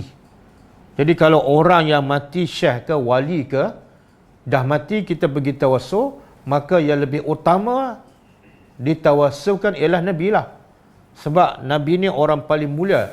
Tapi bila Nabi wafat, tak ada seorang pun sahabat pergi ke kubur Nabi dan bertawassul kepada Nabi yang dah meninggal.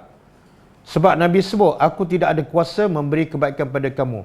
Nabi pernah kata pada Fatimah anaknya, selamatkan diri kamu daripada neraka. Selamatkan diri kamu daripada neraka. Sebab apa? Aku tak boleh bantu apa-apa. Itu masa Nabi hidup.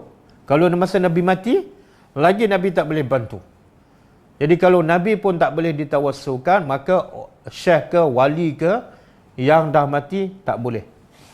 Kita nak tawassul menggunakan minta doa kepada orang yang soleh yang masih hidup, itu tak apa. Yang tak dibolehkan yang dah mati. Wallahu alam. Boleh Ustaz beri buku rujukan yang sesuai untuk Asmaul Husna?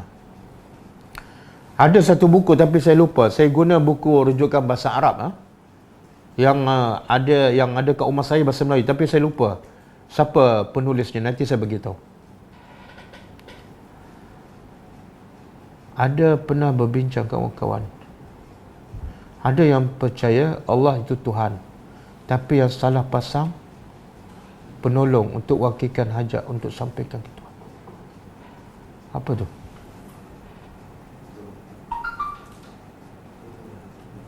Ada yang percaya Allah itu Tuhan, tapi yang salah pasang apa ni? Pasang penolong untuk wakilkan hajat. Perantaraan tu siapa dan apa? Kena jelaskan. Kalau tawassul dengan nama Allah, dengan amal soleh, tak salah. Dia macam ni, secara umumnya kita bila boleh minta tolong orang dalam aspek yang dia mampu menolong kita, itu tak salah. Contohlah, kita nak kata, boleh tak abang ajar saya? Dia mampu tak ajar? Boleh, tak ada masalah. Boleh tak tolong angkat barang? Dia boleh tak angkat barang? Okey, tak ada masalah. Tapi boleh tak bagi hidayah pada saya? Itu haram, sebab dia tak mampu. Boleh tak abang sembuhkan saya? Itu tak boleh, itu boleh jadi syirik. Jadi nak minta pada manusia yang manusia mampu tak apa, tak ada masalah. Jangan minta kepada manusia yang manusia memang tak mampu lakukan. Bang, boleh tak alihkan hujan daripada Penang pergi ke Kelantan? Tak boleh. Ada kategori pekerjaan ataupun perbuatan yang boleh dikategorikan sebagai ibadah? Tak. Allah dah sebut, wa ma khalaqtul jinna wal ins illa liya'budun. Tidak aku ciptakan manusia dan jin melainkan untuk beribadat pada aku. Maksud apa tu? Seluruh kehidupan kita sepatut kita jadikan ibadat. Jadi tak timbul kerja yang mana jadi ibadat. Tak. Semua kerja boleh jadi ibadat. Tapi syaratnya apa? Satu, ikhlas kerana Allah. Yang kedua, semua kerja kita ikut kerana Allah.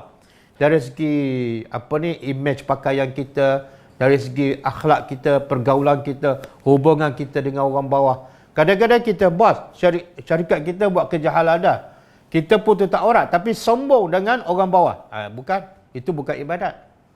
Kadang-kadang kita orang bawah tapi tak dengar cakap, itu bukan ibadat. Sebab tu Allah kata hari Jumaat kan, bila dengar azan, kamu sedang buat apa ni? Berjual beli. Tapi Allah tak kata jangan berjual beli. Tak. Allah kata bila dengar azan, berhenti jual beli. Bukan jangan berjual beli. Berhenti sebab apa? Azan. Makna jual beli itu ibadat tak? Ibadat lah. Kalau tak ibadat, Allah kata jangan berjual beli. Tak. Allah kata bila dengar azan, berhenti. Habis azan, pergi masjid, solat Jumaat. Lepas solat Jumaat, pergi mana? Jual beli. Makna jual beli itu ibadat tak? Ya, sebab tu Allah suruh. Tapi jual beli yang haram, yang halal. Kan? Jangan menipu, jangan bila masuk waktu berjual juga, itu salah. Jadi kita boleh jadikan semua pekerjaan kita beribadat kepada Allah. Dengan syarat niat ikhlas kerana Allah. Yang kedua, kerja kita tak melanggar hukum syarak. Ada yang mengamalkan zikir Asmaul Husna sebanyak 40 kali. Ini soalan dia tanya ni, tak boleh Asmaul Husna bukan untuk diamalkan. Ada satu profesor kan yang ajaran dia Asmaul Husna. Sikit-sikit Asmaul Husna, Al-Bari, Al-Latif kan. Sikit-sikit cakap. Tapi sekarang pihak Jabatan Agama Terengganu, Pahang, Negeri Sembilan, Pulau Pindah dia keluar fatwa itu adalah ajaran sesat. Tengok syaitan, talbisu iblis. Dia nak nampakkan ajaran tu cantik, betul, ialah menggunakan nama Allah. Ustaz, guna nama Allah takkan salah. Salah caranya. Sampai dia tak belajar Quran, sampai tak belajar sunnah Nabi. Pagi, petang, siang, malam, dulu sampai sekarang, Asmaul Husna aja. Jika lewat solat kerana dalam kelas menuntut ilmu. Sebenarnya menuntut ilmu untuk apa? Menuntut ilmu untuk kena Allah. Kena Allah untuk sembah. Macam mana kamu belajar sampai tak kena Allah, sampai lewat solat? Mana ilmu tu ada masalah. Sepatutnya bila semakin kita berilmu, semakin kita solat awal waktu. Sebab yang betul-betul takut Allah siapa? Orang yang berilmu. Jadi tak betul lah kalau kita belajar sampai melewatkan solat. Kecuali solat Isya yang kita dah belajarkan, dibenarkan. Tapi itu pun dibenarkan lewat, tapi dalam keadaan solat berjemaah kalau lelaki. Kalau bersembang kosong lewat solat Isya tak betul. Jika lewat solat kerana dalam kelas menuntut ilmu. Okay. Dalam kuliah lepas, Ustaz huraikan kaitan ke semua sifat Allah dengan Al-Hayyu Al-Qayyum. Boleh Ustaz huraikan Al-Wahid Al-Ahad dengan bila sebut apa kaitan Al-Wahid Al-Ahad dengan Al-Hayyu Al-Qayyum. Subhanallah. Dia asasnya Al-Hayyu. Sebab dia Al-Hayyu lah dia boleh jadi Al-Wahid. Apa makna Al-Hayyu? Tuhan yang hidup sejak azali dan tidak ada pengakhiran, iaitu sang abadi.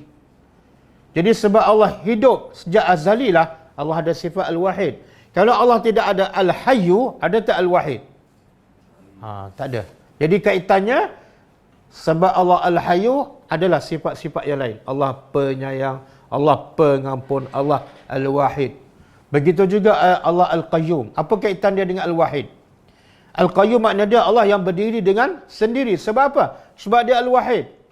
Kalau dia 2, 3, 4 ke, dia tak ada sifat Al-Qayyum. Sebab dia bergantung dengan yang lain.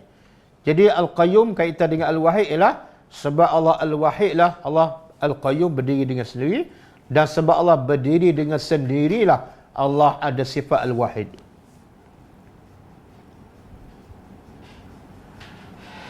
Betulkah ada doa yang Rasulullah baca sewaktu rukuk untuk sujud apabila masuk usia? Ya. Lebih kuranglah iaitu setelah turun surah An-Nasr. Iza jaa nasrullah wal fathu wa ra'aitan nasa yadkhuluna fi dinillahi afwaja fasabbih bihamdi rabbika wastaghfir. Bila turun ayat tu iaitu Allah perintah Nabi sucikan Tuhan engkau dan minta ampun kepadanya. Maka Nabi pun baca ketika rukuk dan sujud. Apa? Subhanakallahumma rabbana wa bihamdika Allahumma ighfirli. Dan kata dalam hadis ni, sejak turun surah An-Nasr, Nabi tak pernah tinggal baca doa ni, zikir ni ketika rukuk dan sujud sampai Nabi wafat. Kita dah sebut berapa kali doa ni. Subhanakallahumma wa bihamdika rabbana Allahumma ighfirli. Saya dengar kuliah Ustaz secara online saja. Bolehkah saya claim yang saya ni anak tak payah claim. Tak payah claim. Anti anak murid saya. Sebab syarat nak masuk syurga bukan mesti anak murid ustaz. Syarat nak masuk syurga ialah beriman dan bertakwa. Bila ikut kelas saya, pastikan jadi orang yang ikut apa yang kita belajar. Jadi orang yang beriman dan bertakwa. Walaupun orang tak iktiraf kita pelajar Ustaz Muin. Dan saya pun tak kenal. Tak ada masalah. Itu bukan benda yang besar dan penting. Yang penting ialah bila kita belajar, wajib ikut, wajib amal dan wajib sampaikan. Selamatlah kita. Walaupun siapa guru kita, walaupun kita anak murid siapa.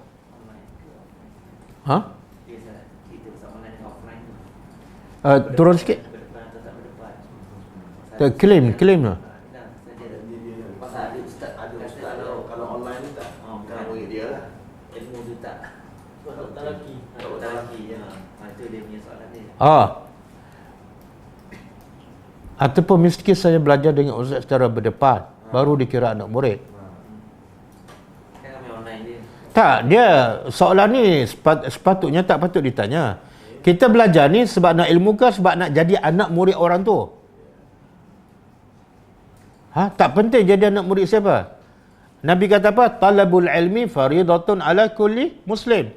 Menuntut ilmu adalah satu fardu ain ke atas setiap orang muslim. Belajar dengan siapa? Tak penting. Tak penting. Yang penting belajar benda yang betul. Sebab tu dalam surah Sajadah, Allah kata apa? Orang-orang yang beriman ialah apabila disebut ayat Allah, apa berlaku pada dia? Kharru sujadah, dia terus tunduk dan sujud. Tengok Allah kata, bila dibaca ayat Allah, Allah tak sebut siapa yang baca. Siapa yang baca, siapa yang mengajar, tak penting langsung. Yang penting ada kesan. Lepas kamu belajar, ada tak kesan? Kharru sujadah. Ini minta maaf saya nak tegur ni. Ini fahaman yang salah yang kadang-kadang menjadikan orang fanatik pada guru. Bahaya fanatik pada guru. Yang betul ialah fanatik kepada dalil. Guru tak penting siapa. Sebab itulah kadang-kadang orang dia cerita dia ada 10 orang guru. Semua ulama-ulama besar. Tak payah cerita. Orang bukan nak dengar siapa kamu, siapa guru kamu. Orang nak tahu kamu cakap apa. Quran ke, hadis ke, ada dalil tak? Kan? Jadi saya nak beritahu yang belajar offline ataupun secara online, semua anak murid saya intiraf. Yang lain tak intiraf, jangan sedih hati. Saya intiraf. Kalau kerja membawa van sekolah menyebabkan sembahyang zuhur terlewat, apakah pekerjaan itu? Dia kalau lewat lebih kurang tak banyak lah, setengah jam ke, okey lah. Tapi kalau lewat sampai 1 jam kan, tak patutlah kan.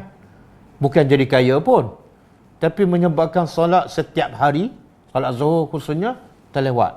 Bagi saya tak patutlah. Carilah usaha, carilah kerja lain.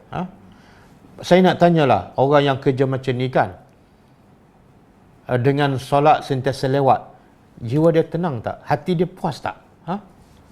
Saya tak yakinlah orang yang kerja macam ni sampai solat sentiasa dilewatkan, jiwa dia tenang, dia bahagia. Saya tak yakin. Sebab kita dicipta bukan untuk bawa budak sekolah. Kita dicipta untuk beribadat pada Allah yang pertama. Jadi pastikan ibadat kita, hubungan kita dengan Allah paling sempurna. Solat awal waktu, yang lain tu datanglah rezeki. Wa may yattaqillah yaj'al lahu makhraja. Menjalin pembedahan yang lama 8 pagi sehingga 1 malam. Bila sedar hanya sempat solat Isya. 8 pagi hingga 1 malam. Manakala solat yang lain, zuhur, asar dan maghrib perlukan diqada. Dia fatwa ulama. Dia kata kalau lama masa sampai berapa jam tu, 8 sampai 1 malam kan, satu malam, dia sepatut ada doktor yang boleh bergilir tu. Sebab kalau kita bekerja 8 duduk bilik operation 8 sampai 1 malam tanpa henti, kita pun bahaya tu, mudaratkan kita. Sebab tu ada doktor lain yang boleh bertukar ganti lah. Berhenti sekejap 5 minit, 10 minit solat. Sakit tak bila sedar? Sakit lah. Orang sakit itu. Tak jelas Siti Fatimah. Anda pesakit ke doktor bedah? Okey, kalau pesakit tak ada masalah. Bila pesakit dia bius kan, Bila dia bius, dia tak sedar kan, dia tak boleh nak buat apa.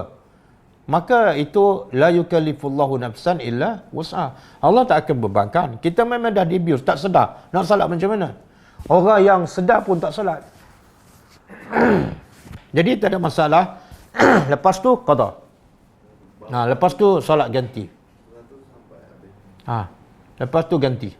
Tak ada masalah. Menjalin pembedahan yang lama dah. Antara nama Allah Ya Ahad dan As-Samad, Ya Hayyu Ya Qayyum. Saya nak ingatkan bila kita perlu sebut ya kat depan.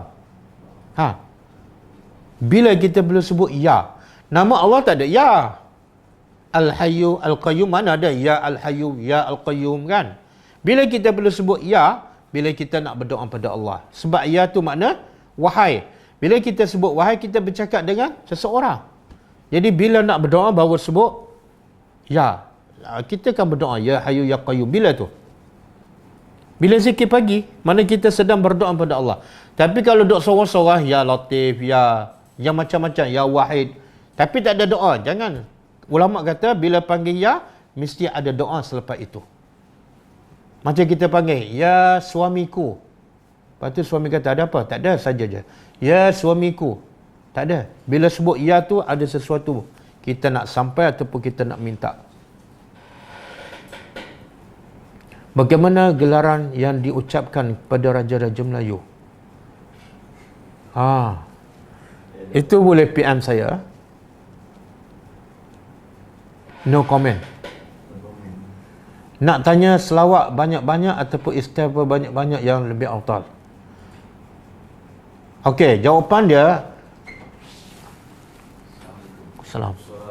Jawapan dia ialah kita sekarang banyak dosa ke banyak apa? Kalau banyak dosa, banyak istighfar lah. Lepas tu selawat lah. Sebab itulah istighfar ni Nabi sebut bilangan kan. Nabi sebut bilangan. Berapa? 100. Satu riwayat 70 kan. Tapi selawat Nabi tak sebut bilangan. Nabi kata perbanyakkan selawat. Kenapa Nabi sebut bilangan bila istighfar? Sebab setiap orang mesti buat dosa dan dosa pula mesti banyak. Maka istighfar tu mesti banyak. Wallahu a'lam. Soalan tentang kerja terpaksa terlepas masa untuk solat. Contoh doktor pelatih yang kena bersama pakar untuk buat rondaan di wad pada waktu sebelum masuk maghrib hingga waktu isya. Allah. Adakah itu termasuk sengaja meninggalkan solat dan kerja yang mengganggu? Dia memang sukar. Kita dia panggil apa? Amma al-balawa. Fitnah musibah dah melata dah. Tak boleh. Kadang-kadang benda tu kita tak boleh nak elak. Jadi selagi kita boleh elak, kita elakkan. Kita minta izin, boleh tak? Dalam kes ni kita boleh jamak tu. Maghrib, Isya kita boleh jamak. Contohlah, dia meronda sebelum maghrib kan? Sebelum masuk maghrib, kemudian habis Isya. Dia boleh jamak. Ada pendapat mengatakan boleh jamak. Habis je rondaan, lepas masuk Isya kita jamak takhir. Boleh jamak takhir. Sebab ada hadis, Nabi sendiri pernah jamak di Madinah tanpa sebab. Hujan pun tak, takut pun tak. Jadi itu apatah lagi dalam kes macam ni kan. Ini ada sebab. Sebab nak jaga nyawa pesakit, maka dibolehkan jamak. Wallahualam.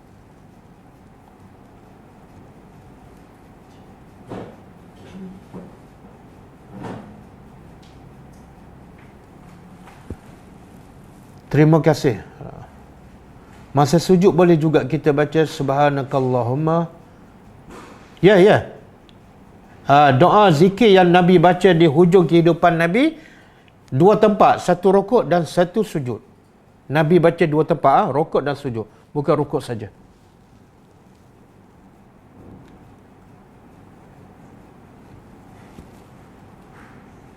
Tu. Sekarang Ustaz, tempat solat banyak ditutup.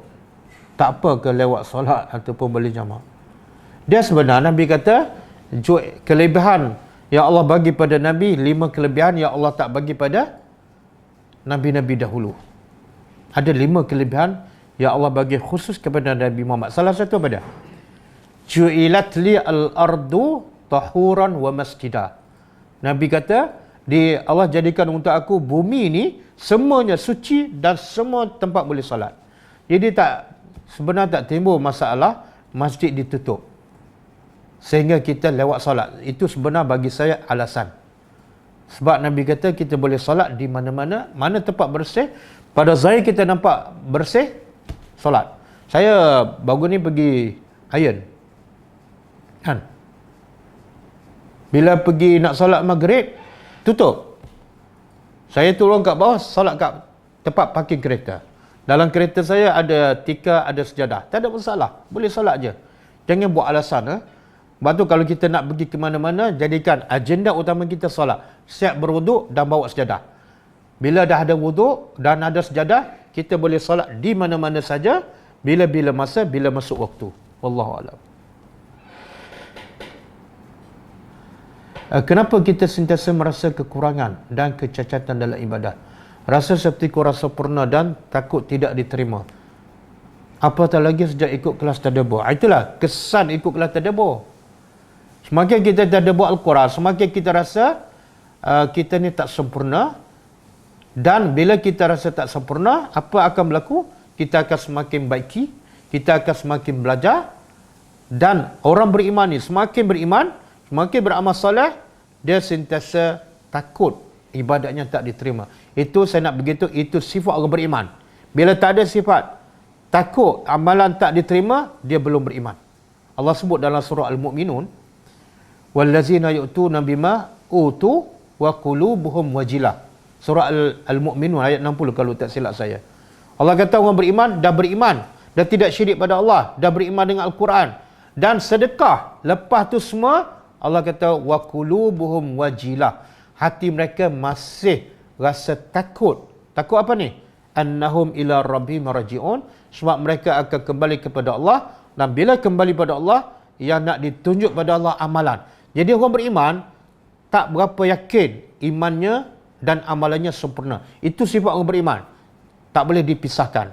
Jadi bila kita semakin belajar tadabbur, semakin kita rasa tak sempurna dan takut amalan kita tak diterima, itulah sifat orang beriman. Kan saya dah sebutkan banyak kali, Umar Ibn Khattab walaupun dijamin ahli syurga, tapi dia masih takut. Dia termasuk golongan orang munafik. Orang munafik. Ini bukan setakat takut amalan tak diterima, tapi Umar takut dia menjadi orang munafik, sedangkan dia telah dijamin ahli syurga. Wallahu a'lam. Bilangan selawat yang 10 kali sahih ke Ustaz? Yang 10 kali selawat dalam zikir pagi petang, 10 kali selawat, ada ulama hadis kata tak sahih.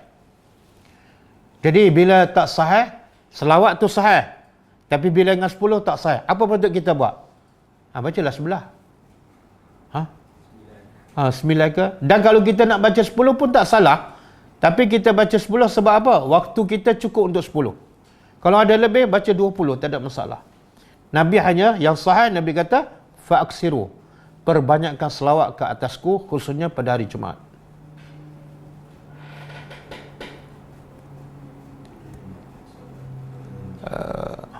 Boleh jamak solat bila tersangkut jam?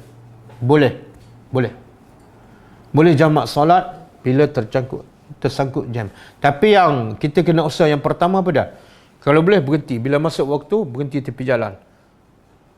Ambil wudu. Kalau tak ada air, tayamum, dah solat tepi jalan. Tanpa perlu kita jamak. Tapi kalau tak boleh berhenti langsung, kalau berhenti menimbulkan mudarat lebih besar, kita boleh balik rumah jamak. Wallahu a'lam.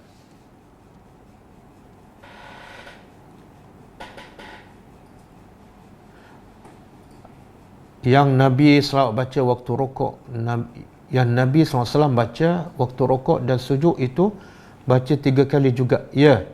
Dia boleh nak baca sekali dan boleh nak baca 3 kali. Ulama kata nak baca lebih pun tak ada masalah. Cuma kena pastikan kalau kita tidak jadi imam lah, ataupun kita tidak jadi makmum. Kalau jadi imam tak boleh baca panjang-panjang lah. Kalau jadi makmum kena ikut imam.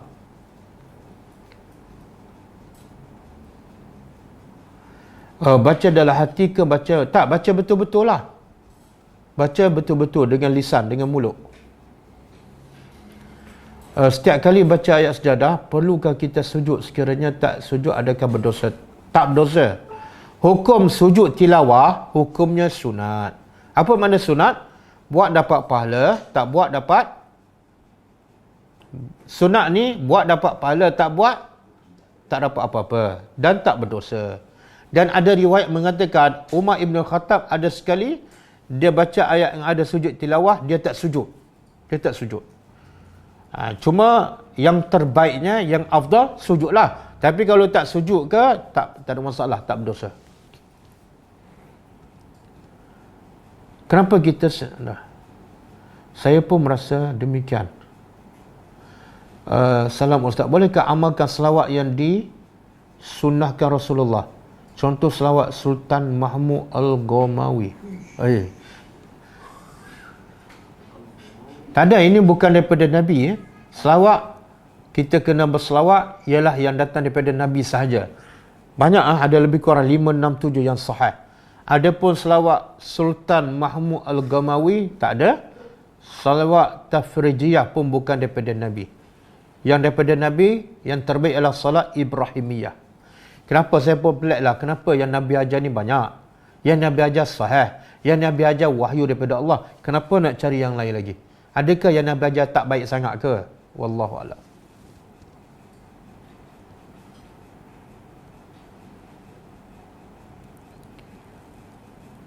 Baikkah kita lebihkan berselawat daripada berzikir?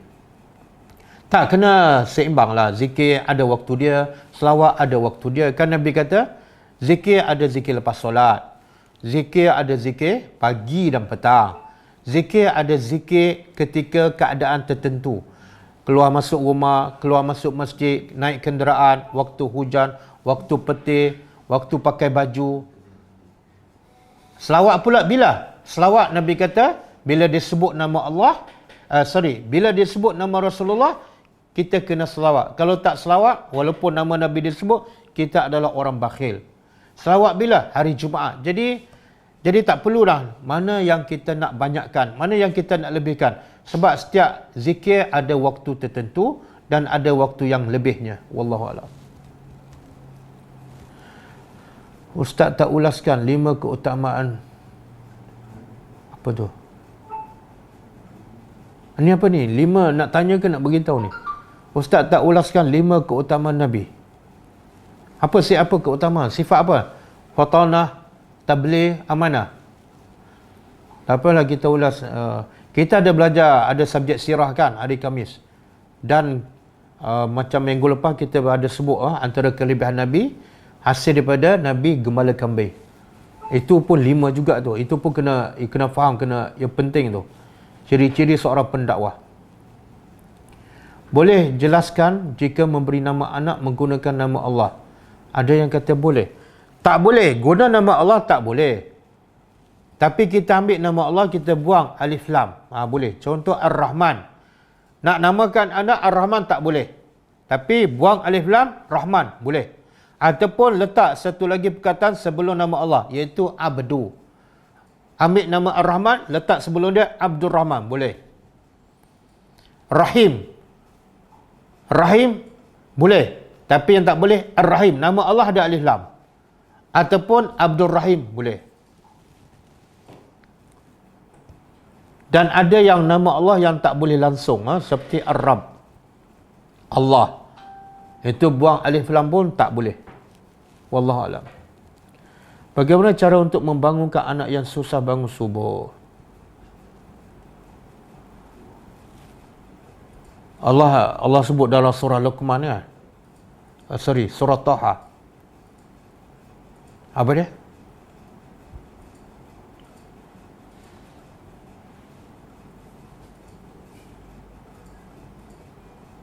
Apa permulaan dia? Wa'mur ahlaka bis-salati wastabir 'alaiha. Allah kata apa? Suruhlah anak kamu solat. Lepas tu perintah Allah kedua apa dah? Wastabir, sabar. Jadi kaedah yang paling berkesan untuk membangunkan anak solat subuh ialah sabar. Sabar. Ramai yang ikut perintah Allah satu bahagian je apa dah? Suruh anak solat. Tapi yang perintah Allah kedua dia tak ikut. Allah kata suruh dan sabar. Kita suruh dan marah. Sebab tu kita gagal. Kita suruh dan pukul. Kita suruh dan merajuk. Sebab tu gagal. Allah kata suruh dan sabar. Jadi jawapan dia, cara terbaik ialah sabar. Ulang. Tenangkan hati kita. Jangan tenangkan hati anak. Anak memang tak tenang. Tenangkan hati kita dulu sebelum tenangkan hati anak. Apa lagi 4 kelebihan yang diberi pada Nabi? Ini soalan mana ni? Tak ada kaitan dengan tajuk kok. Boleh PM saya lah. 4 kelebihan yang diberi pada Nabi. Tadi 5 ni 4 pula. Bagaimana dah? Kenapa di setiap negara berlainan mazhab?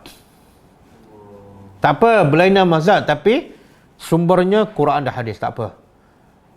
Yang kita risau mazhab sama tapi tak ikut Quran dan hadis. Itu lagi bahaya tu, menyimpang. Mazhab apa? Mazhab Syafi'i. Tapi sumber rujukan tok guru. Itu yang salah.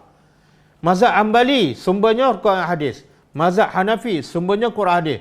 Mazhab apa lagi? Syafi'i sumbernya tak ada masalah, berbeza mazhab. Biar asalkan sumbernya sama. Jangan satu mazhab sumbernya berbagai-bagai.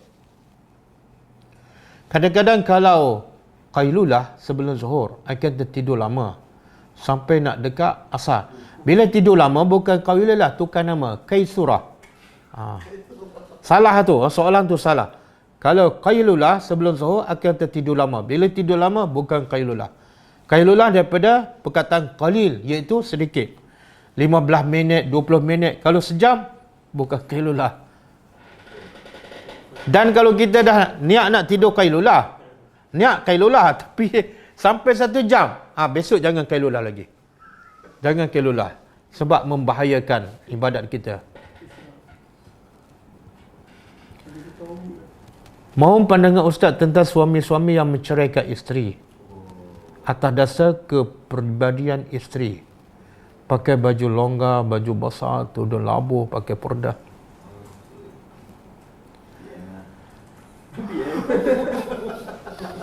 Ni PM ni. PM PM Tak. Saya nak cakap benda yang tak jelas kan. Betul tak suami ceraikan sebab isteri tuduh labuh kan? Kalau tuduh labuh, janganlah labuh sikit, angkatlah sikit kan. Sebab dia yang penting menutup aurat semua badan. Tak mesti tuduh labuh. Kadang-kadang tuduh labuh luar ketat. Kan? Tak ada juga. Kadang-kadang tuduh labuh tapi berfashion. Tak jadi juga.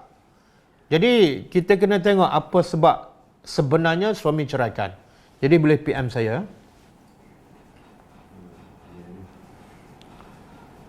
Adakah pahala sampai untuk orang yang sudah meninggal jika warisnya wakaf untuk pendidikan?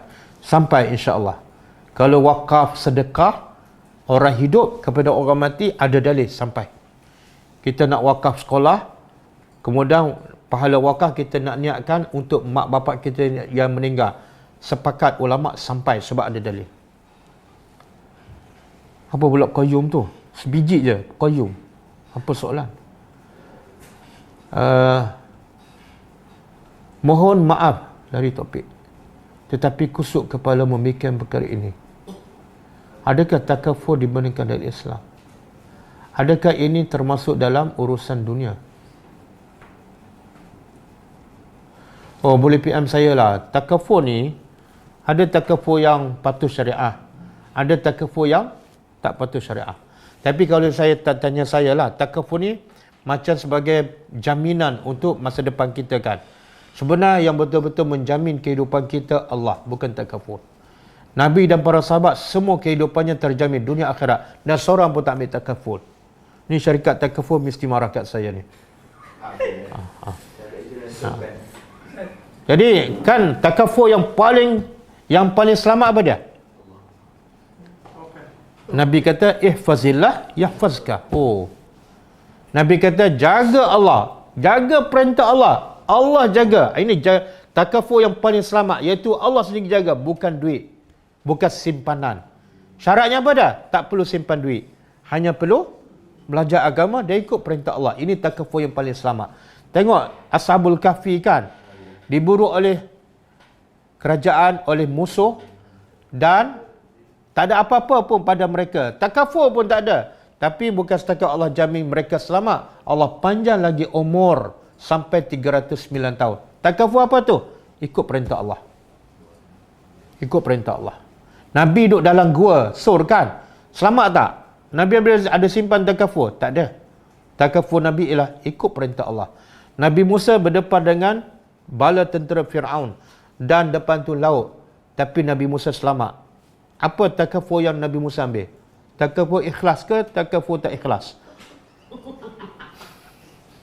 Nabi Musa ambil takafur ittaqillah. Ittaqillah. Takut pada Allah, insya-Allah takafur yang paling selamat. Bila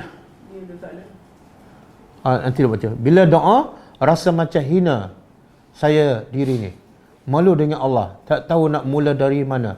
Baguslah. Bagus kita rasa hina depan Allah. Tapi yang tak bagusnya rasa hina masa doa je. Sepatut kita rasa hina kepada Allah bila-bila masa. Bila-bila masa. Kadang-kadang bila kita dapat nikmatkan sihat walafiat, kita tak berzikir, sepatut kita rasa hina. Ya Allah, Allah bagi aku sihat. Nak sebut sepatah subhanallah pun tak boleh. Wallahu a'lam. Apa dia? Dia baca sadaqallahul azim setelah baca Quran. Baca sadaqallahul azim selepas baca Al-Quran. Tidak ada daripada Nabi, dia bukan daripada Nabi, bukan daripada para sahabat. Habis nak baca apa? Lepas habis baca Quran, tak payah baca apa-apa. tadabbur. Baca Quran tapi sadaqallahul azim, betul makhraj tapi tak faham. Saya nak tanya, apa makna sadaqallahul azim? Benarlah Allah. Benarlah Allah yang mana ni? Yang dalam ayat yang kamu baca. Okey, apa yang Allah baca tadi? Apa maksud dia? Itu saya tak faham. Macam mana kamu tak faham, tiba-tiba kamu kata Allah benar? Kamu mesti faham apa yang Allah cakap, barulah kamu kata, benarlah kata engkau wahai Tuhan. Jadi bagi saya, nak kata sadaqallahul azim bukan isu besar. Bukan isu besar. Tapi isu besar ialah sebut sadaqallahul azim tapi tak faham apa yang Allah cakap, dan lagi parah, tak buat apa yang Allah suruh. Wallahu a'lam. Bolehkah kita buat tahlil untuk arwah? PM. PM saya. Saya tak nak jawab soalan-soalan yang kadang-kadang menimbulkan provokasi. Kadang-kadang orang nak tahu pendapat saya kan, dia bukan nak ikut pun. Saya setuju apa ustaz kata. Tapi kadang orang kata kita kolot, tak pelajaran. Kalau betul-betul tawakal pada Allah, yang Allah jaga kita kena 100% sepenuhnya. Tak, saya nak tanya, ni pasal apa ni? Pasal takaful. Takaful lagi. Kita cuba, saya dah bagi contohkan Nabi, para sahabat kan, mereka selamat dunia akhirat walaupun tak pernah masuk takaful, dan mereka tak pernah kenal pun takaful. Okey, kita ambil contoh yang terdekat. Mak bapak kita, nenek moyang kita kan, selamat tak hidup mereka? Selamat. Tapi mereka ada takaful tak? Tak ada. Kadang-kadang mak bapak kita ada 10 anak, kerja tak ada, KWSP tak ada, takaful lagi tak layak. Tapi sihat wal afiah, semua anak berjaya. Sebenar keyakinan kita lah. Kadang-kadang bisikan syaitan, talbisu iblis. Kalau kamu tak ambil ini, hidup kamu tak selamat. Tak. Sepatut kita cakap apa? Kalau kamu tak yakin pada Allah, memang tak selamat. Walaupun ada 100,000 takaful. Salah tak jika saya... Mana ni? Salah tak jika saya memiliki 2 buah rumah? Yang satu rumah saya buat sewa. Tak salah. 10 buah pun tak apa. Yang salah, kita memiliki rumah banyak tapi kedekut. Itu yang salah. Jadi kalau ada 10 buah homestay, kemudian bila income tu dapat, kita sedekah pada ulama dakwah. Dan kita guna untuk misi dakwah, tak ada masalah. Abu Bakar lagi kaya. Tapi Abu Bakar gunakan kekayaannya untuk agama Allah. Ustaz, boleh kita zikir sambil buat kerja lain? Sambil mendengar ceramah. Saya dah sebut soalan ni, dah ditanya ni. Cuma saya jawab ringkas. Zikir ni perlu pada fokus. Perlu pada penghayatan dan khusyuk. Sebab tu Allah, Nabi sebut 7 golongan yang selamat pada mahsyar kan. Salah satunya siapa? Orang yang berzikir. Tapi bukan semua orang berzikir yang selamat daripada mahsyar, yang dapat teduhan bayangan arasy Allah. Bukan semua. Nabi kata yang mana selamat? Yang berzikir dan menangis. Zikir sorang-sorang dan menangis. Kalau setakat zikir, apatah lagi zikir sambil-sambil buat kerja, dia tak mungkin menangis. Mana mungkin dia menangis? Fikirannya pada kerjanya. Jadi saya nasihatkan, bila nak berzikir, bila nak puji Allah, bagilah masa yang terbaik dan fokus. Jangan buat 2 kerja sambil nak puji Allah. Saya bagi contoh analogi kan. Kita nak puji suami, boleh tak sambil-sambil kita buat kerja? Sambil potong bawang, kita kata, abang ni baguslah. Lepas tu sambil goreng mi, kita kata, abang ni memanglah susah nak dapat dah macam abang ni. Jadi orang pun susah nak terima kalau kita puji sambil buat kerja lain. Maka begitulah bila kita nak puji Allah, nak zikir Allah sambil buat kerja lain. Mana boleh? Allah bagi kita masa 24 jam. Allah bagi kita sihat 24 jam. Tiba-tiba masa buat kerja itulah kita nak berzikir pada Allah. Sangat tidak patut. Boleh tak buat solat witir 1 rakaat sahaja?